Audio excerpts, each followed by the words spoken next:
خادم الرضا خادم جمهور ایران آیت الله دکتر سید ابراهیم رئیسی رئیس جمهور اسلامی ایران در راه خدمت به مردم به درجه رفیع شهادت رسید.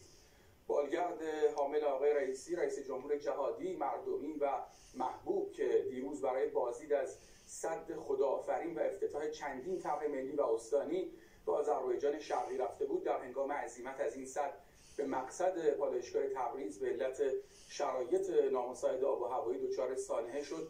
با وجود اعزام ده‌ها گروه امدادی، واکنش سریع برای امداد به رئیس جمهور و همراهانش، تلاش‌ها برای پیدا کردن بالگرد سانحه دیده به علت مه‌آلود بودن هوا و سخت گذر بودن منطقه جنگلی و کوهستانی ساعت‌ها به طول انجامید.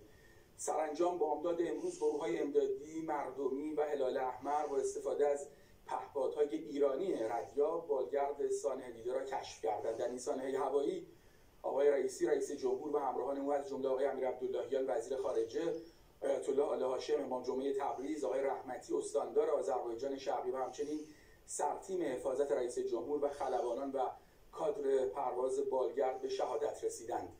در پی این سانحه هیئت دولت دقایقی پیش تشکیل جلسه فوق‌العاده داد. هیئت دولت زمان و مکان دقیق مراسم وداع با پیکر رئیس جمهور شهید و شهدای همراه ایشان را متعاقباً به اطلاع ملت بزرگ و وفادار ایران خواهد رساند.